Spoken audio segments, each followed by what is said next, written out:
Aujourd'hui, on se retrouve pour l'épisode numéro 2 des animaux souvent confondus, et donc comment les différencier. Si vous n'avez pas vu le premier épisode, je vous le mets là en fiche ou aussi dans la description. Bon, passons au premier qui est lézard versus gecko. On trouve des lézards sur tous les continents, sauf l'Antarctique, bien trop froid pour les reptiles. Les lézards sont adaptés à toutes sortes de climats, de topographie et de flore. Les geckos se trouvent dans les régions au climat chaud jusqu'au sud des États-Unis et au pourtour méditerranéen.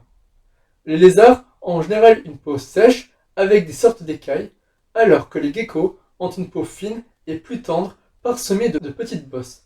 Les lézards ont aussi des paupières mobiles, opaques, tandis que les geckos protègent leurs yeux grâce à des paupières translucides, et doivent les nettoyer et les humidifier régulièrement avec leur langue. À l'exception du gecko léopard commun qui possède des paupières mobiles, les geckos ont enfin la particularité de pouvoir grimper sur des surfaces verticales grâce à des sortes de crampons situés sous leurs doigts. Les autres lézards, incapables de cette prouesse, possèdent des griffes au bout de leurs doigts. Tous les lézards ne sont pas des geckos, mais tous les geckos sont des lézards.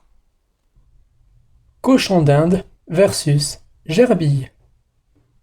Avant les différences, voyons quels sont les points communs. Tout d'abord, les deux sont des petits mammifères qui ont besoin d'être placés en lieu sûr, dans une pièce au calme et sans autre animal de compagnie. Ces petites créatures peuvent être très angoissées si d'autres animaux, comme des chiens, des chats ou des furets, se trouvent dans la même pièce. Les experts disent unanimement que les gerbilles, tout comme les cochons d'Inde, ne doivent pas partager leur cage avec une autre espèce, comme par exemple des lapins ou des rats. Si vous choisissez un ami pour votre animal, prenez-en un de la même espèce. Les deux doivent être élevés par paire ou en groupe. Ils ont besoin de la présence de leurs semblables pour pouvoir interagir et être heureux. Les deux ont besoin de nourriture sèche et d'un apport régulier de nourriture fraîche. La nourriture sèche sera le premier constituant de leur régime alimentaire qui leur apportera beaucoup de vitamines et de minéraux. Il est donc important de leur donner la bonne nourriture dans les bonnes proportions. Les deux espèces auront besoin de beaucoup de litière pour se fabriquer un espace pour dormir et un nid pour leurs petits. Passons maintenant à leurs différences. Les cochons d'Inde sont nettement plus trapus que les gerbilles. Les gerbilles ressemblent à des petites souris. Bien qu'elles puissent se regrouper en une petite boule, elles sont toujours beaucoup plus minces que les cochons d'Inde. Les cochons d'Inde ressemblent à de grosses pommes de terre cuites au four, grandes et rondes. Alors que le cochon d'Inde n'a pas de queue, la queue de la gerbille est à peu près de la même longueur que son corps. Par ailleurs, certains cochons d'Inde ont les poils exceptionnellement lents. Que ce soit le cas ou non, cela dépend de la sous-espèce, aussi appelée race. Les cochons d'Inde péruviens sont le meilleur exemple de cochons d'Inde à poils longs. Ces animaux ont une fourrure pouvant atteindre 10 cm de long. Une autre différence est que les oreilles de la gerbille sont différentes de celles du cochon d'Inde. Les oreilles de la gerbille sont petites, arrondies et droites. Elles ressemblent à celles d'une souris, mais sont plus petites par rapport à la taille de la tête de l'animal. Ses oreilles sont placées à la verticale et peuvent se déplacer en réponse à un son. La gerbille bouge ses oreilles pour savoir d'où viennent les sons. Les oreilles d'un cochon d'Inde sont différentes. Elles sont plus comparables à celles d'un lapin qu'à celles d'une souris. Ses oreilles sont grandes et souples et se trouvent sur le côté de la tête. Elles ressemblent à de grands rabats. Quand un cochon d'Inde est plus jeune, ses oreilles bougent plus facilement. Mais au fur et à mesure qu'elles grandissent, ils deviennent plus souples. Elles sont plus difficiles à bouger. Un cochon d'Inde peut encore bouger ses oreilles lorsqu'il est excité, mais pas aussi rapidement et facilement qu'une gerbille. Une différence moins évidente concerne les pieds des gerbilles. Les gerbilles ont des longs pieds et pattes arrière. Vous ne pouvez pas les voir lorsque le gerbille est couché, mais si elle est assise ou debout sur ses pattes arrière, vous pouvez le voir. Elles ont l'air longues comme les pattes d'un kangourou. Un cochon d'Inde n'a pas les mêmes caractéristiques. Ses pattes et ses pieds sont courts. C'est en partie de là que le cochon d'Inde a l'air si trapu. Ses petites pattes le maintiennent près du sol. Cela signifie également que les gerbilles se comportent différemment. Les pieds de la gerbille sont plus longs, ce qui lui permet de se lever fréquemment. Elle le fait pour observer son environnement et pour chercher de la nourriture ou des prédateurs. Les cochons d'Inde ne font pas ça. Ils ne le peuvent physiquement pas, parce que leurs pattes arrière sont très courtes. Bouquetin, chamois, isard. Tout d'abord, le chamois est globalement moins trapu que le bouquetin. De plus, son manteau de fourrure est également souvent plus foncé que son cousin et la tache blanche sur son arrière-train est assez marquée. Les bouquetins, aussi, possèdent cette tache, mais elle est moins développée que chez le chamois et leur queue la cache en partie. Si l'on est assez proche pour pouvoir distinguer les cornes des animaux, on pourra alors s'apercevoir d'une majeure différence de taille. Celles des bouquetins sont épaisses et peuvent atteindre près de 60 cm pour un adulte de 5 ans. Chez le chamois, les cornes sont beaucoup plus fines et nettement plus recourbées. Elles sont aussi d'une couleur bien plus sombre. Là où l'on reconnaît le plus facilement les chamois des bouquetins à distance, c'est dans leur comportement. Il est assez rare de pouvoir observer de près les chamois. Ils n'apprécient guère la présence de l'homme, et ce, encore moins lorsqu'ils sont surpris sur leur terrain de jeu au détour d'un chemin. Un chamois se sentira en sécurité qu'une fois qu'il se trouve à quelques centaines de mètres de vous. Le bouquetin, quant à lui, peut être approché relativement facilement, il est rarement trouillard, il se peut même que le plus habitué à la présence humaine vous bloque le passage sur un chemin escarpé. Le chamois possède ainsi un masque de couleur noire et blanche sur la tête et une robe qui peut varier du brun au noir et blanc. Le bouquetin, lui, possède un pelage uni, brun, beige ou blanc ou des poils courts. Le mâle bouquetin se distingue également par sa barbichette. En France, si les chamois sont comme les bouquetins des Alpes présents dans la chaîne montagneuse des Alpes, on peut aussi les retrouver dans le Jura, dans les Vosges ou encore dans le Massif central. Le bouquetin, lui, est également présent dans les Pyrénées françaises. L'animal y est de retour après plus d'un siècle d'absence grâce à un projet franco-espagnol. À noter également que l'isard, cousin du bouquetin et du chamois, peuple également les montagnes des Pyrénées. Quelle que soit la montagne, les deux mammifères, herbivores, vivent donc tous deux en altitude. S'il n'est pas impossible de croiser le chamois en milieu forestier, globalement, tous deux vivent dans des milieux rocheux. Le chamois est d'ailleurs reconnaissable de par ses déplacements souples, ponctués et grands pas, et le bouquetin par ses petits sauts rapides, nets et précis. Le bouquetin a des cornes grises et striées, longues et recourbées vers l'arrière. Chez le mâle, le chamois a des cornes courtes et noires, en forme de crochet vers l'arrière. Le chamois habite aussi bien les rochers que les forêts et sa répartition en altitude est comprise entre 1500 et 2500 mètres. Certains sujets dits de forêt sont plus trapus que leurs congénères dits de rochers ou de glaciers. Toutefois, pendant l'hiver, presque tous se réfugient à basse altitude en forêt. Lièvre versus lapin. Déjà, il faut savoir que contrairement aux idées reçues, tous deux ne sont pas des rongeurs. Les pattes arrière du lapin sont plus courtes et cela fait toute la différence puisque le lièvre d'Europe peut se déplacer jusqu'à une vitesse de 80 km/h, quand le lapin ne peut espérer atteindre que 40 km/h. Quant aux performances en saut, le lapin n'atteint qu'un mètre de haut, particulièrement en situation de combat, quand le lièvre peut faire des bonds de 2 mètres de haut. Le lièvre a une silhouette plus longiligne, tandis que celle du lapin est plus en boule. Lorsque l'animal se déplace, on ne peut pas faire d'erreur. Le lièvre se déplace d'une façon fluide et ample, tandis que le lapin se déplace par petits bancs saccadés. L'autre différence morphologique essentielle concerne les oreilles qui sont plus longues que la tête chez le lièvre. Et chez le lièvre d'Europe, la pointe des oreilles est noire. Toute donnée concernant le poids et la taille n'aurait vraiment pas de sens. Car chez le lapin eux-mêmes, les disparités sont énormes.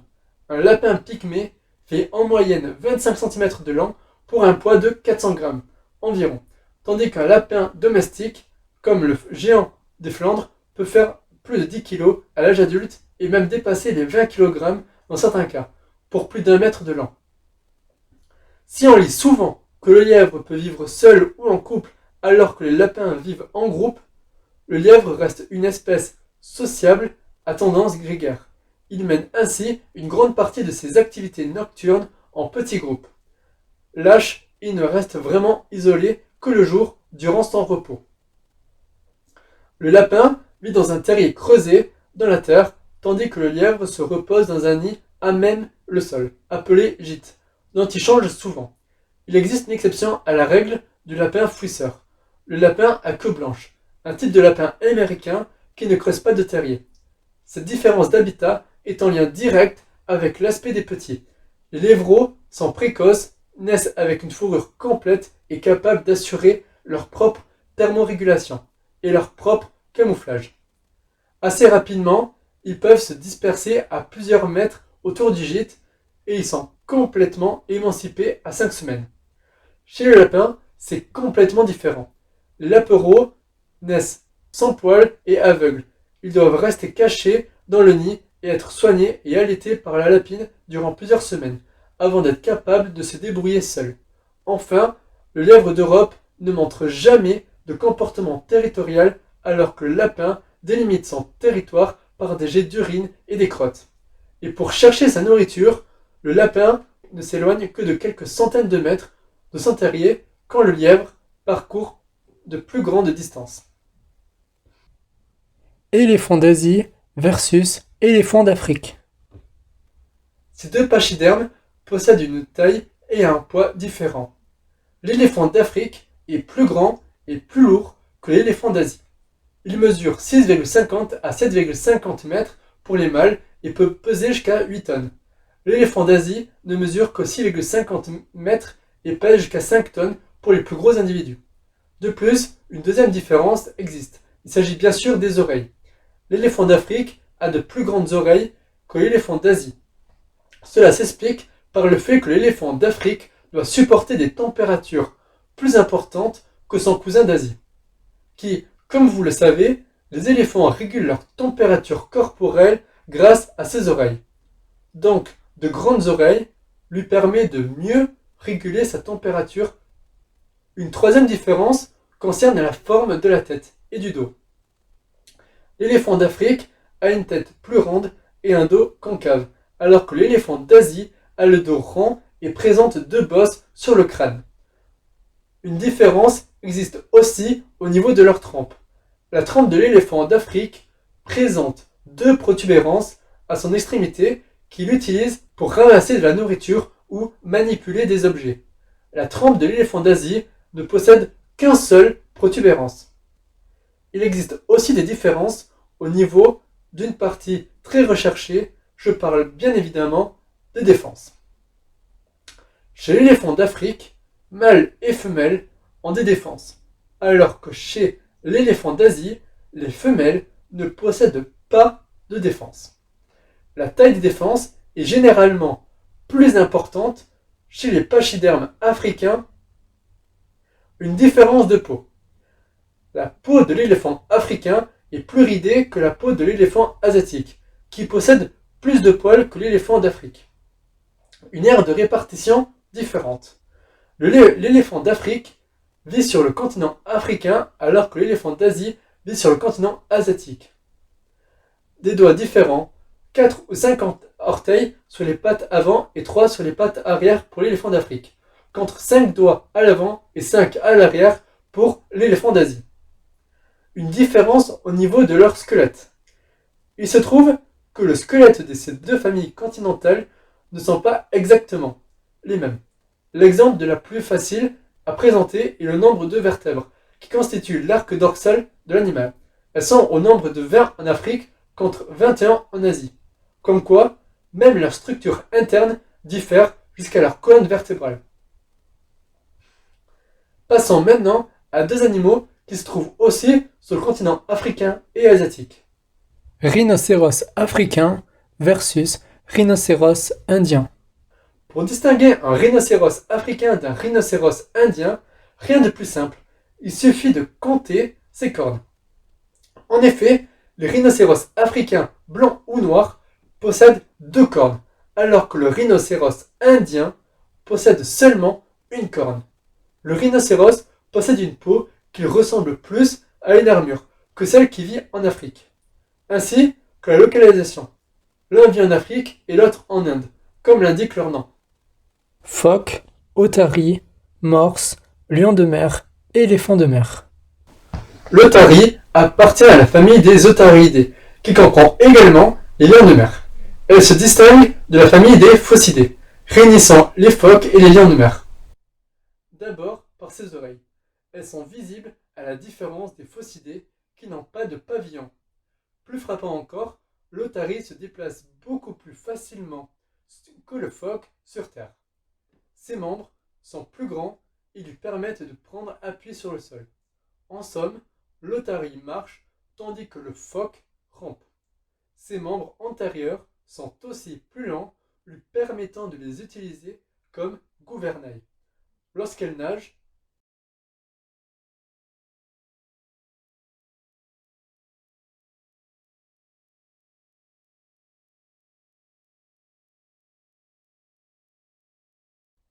un phoque sous l'eau se propulse, il adopte un mouvement similaire à celui des grenouilles lorsqu'ils nagent.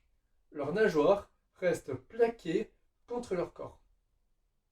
Enfin, la forme de la face les dissocie clairement.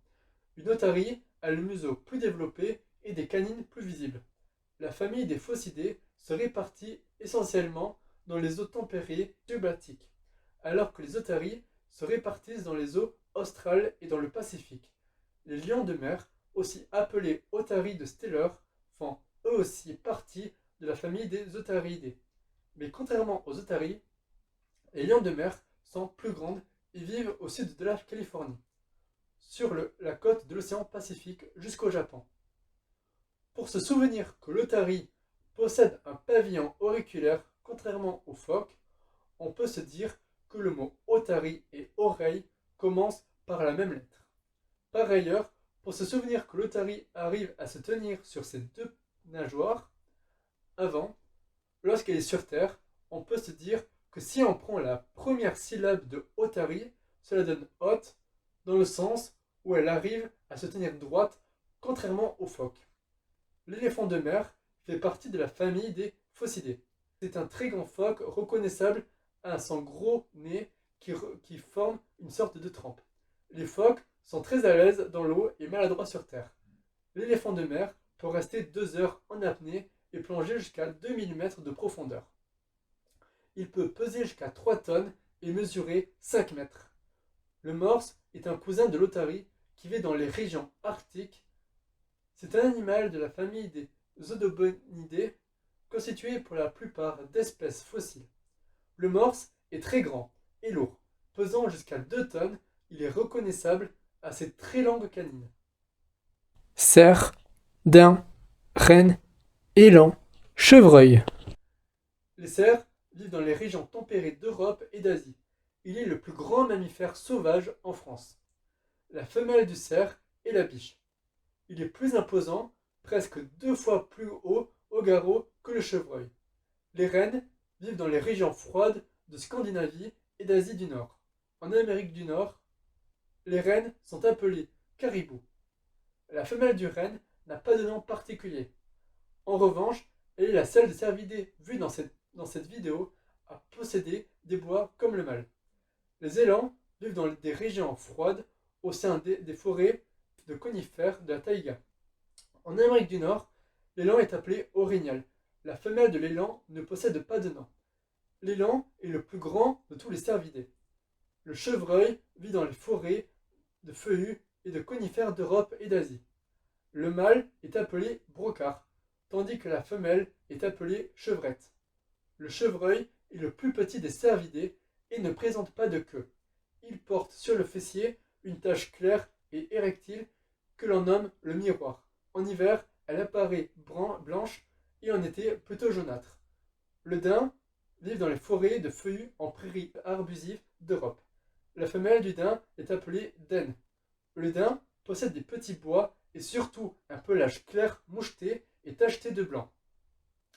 Pour se souvenir que la femelle du renne possède des cornes, comme le mâle, contrairement aux femelles du cerf, de l'élan, du chevreuil et du daim, on peut penser à la ressemblance entre renne et renne.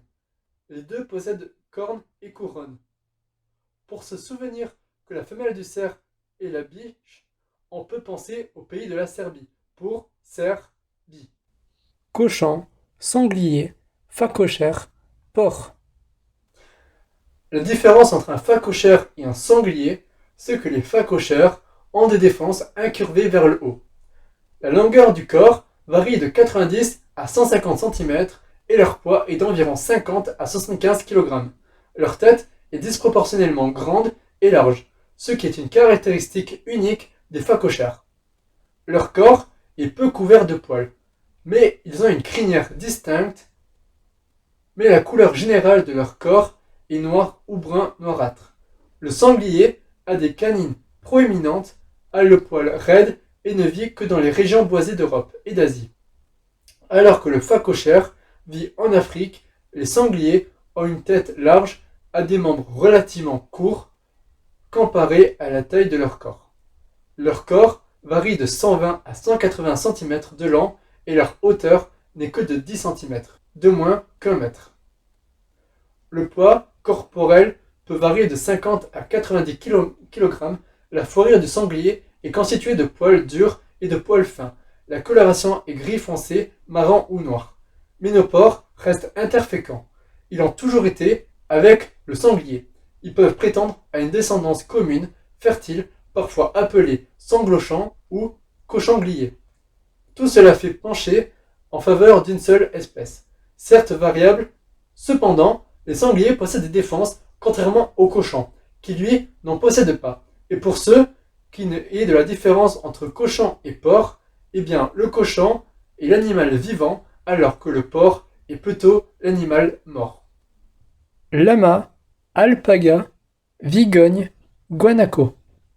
Le lama est le plus grand de ces 4 camélidés. Il peut mesurer jusqu'à 1,90 m et peser 200 kg. Il se distingue par ses longues oreilles, qui, lorsqu'elles sont arrondies à leur extrémité, sont appelées oreilles en banane.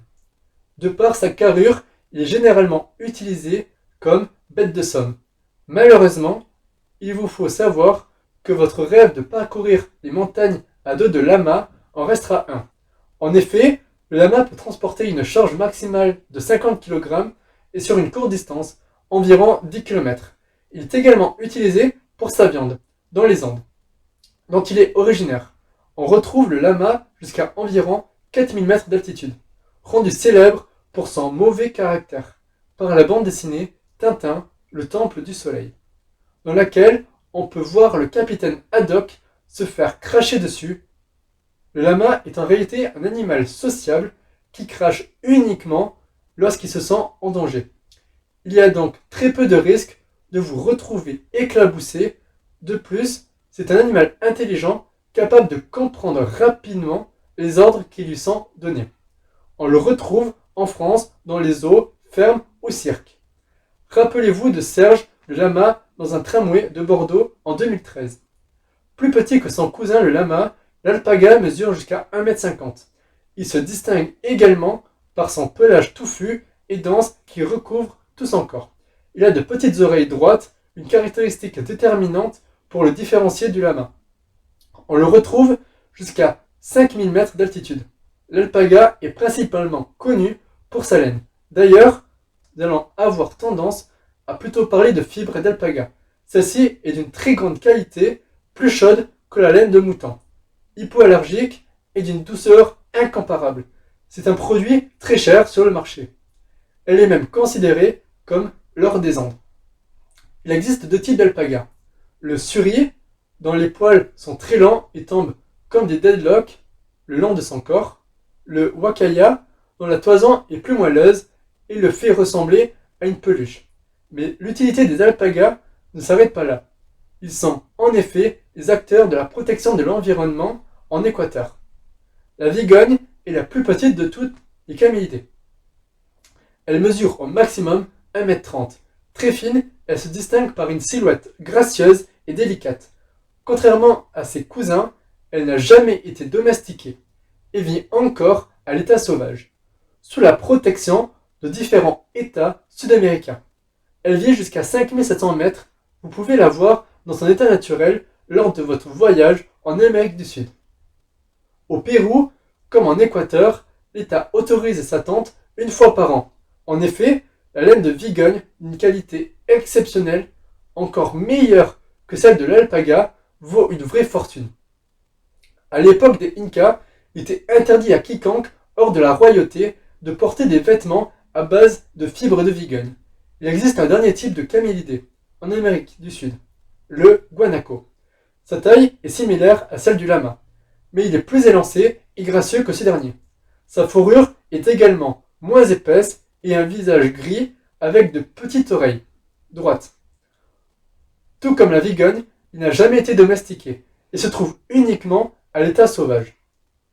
Étant le plus voyageur de la famille, ce dernier se déplace beaucoup et se trouve aujourd'hui principalement en Patagonie dans le sud de l'Argentine et du Chili. C'est également le plus athlétique. Il peut en effet réaliser des sauts remarquables pour franchir des obstacles. Selon les dires des scientifiques, le guanaco serait l'ancêtre du lama et de l'alpaga. Buffle, bison, yak, bœuf musqué. Le buffle provient le plus souvent de l'Asie et de l'Afrique. Ils appartiennent à une autre famille que le bison d'Amérique. Les différences physiques sont plus évidentes. Ces buffles n'ont pas une grande bosse comme le bison d'Amérique. Le bœuf musqué est un mammifère qui vit dans la région arctique du Canada. Sa démarche est lente, mais il peut aussi bien courir que grimper. Le mâle et la femelle ont tous les deux des cornes impressionnantes. Elles sont recourbées de chaque côté de la tête, en allant vers l'extrémité de la face. Sa fourrure se compose d'une couche de laine isolante sur la peau et recouverte de poils très longs. Ce manteau le protège du froid et du mauvais temps, alors que la température peut descendre aussi bas que moins 40 degrés Celsius. Il perd sa grosse robe pour l'été.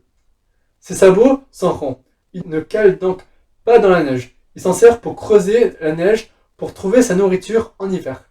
Il aime rester dans les plaines où l'herbe est abondante, ainsi que les fleurs. Le buffle d'Afrique a la particularité d'avoir des grandes cornes recourbées qui se rejoignent sur son front. Il possède également des grandes oreilles tombantes et une petite frange de poils sous la gorge. Son cousin, le buffle d'Asie, possède également de grandes cornes recourbées, mais qui ne se rejoignent pas à ses oreilles, sont bien plus petites. Le bison, qu'il soit d'Amérique ou d'Europe, est un animal puissant et massif. Il possède de petites cornes recourbées vers le haut et un pelage noir-brun. Le bison d'Amérique possède une grande et lourde tête, contrairement à son cousin d'Europe, qui a une tête bien plus petite et donc bien plus mobile. Le yak possède une imposante paire de cornes recourbées. Son corps est recouvert d'une longue toison de poils. Et n'oubliez pas que toute vie mérite d'être protégée. Et je vous mets deux vidéos, ici l'épisode numéro 1 de cette vidéo, et je vous mets ici une vidéo sur une araignée découverte en France en 2021.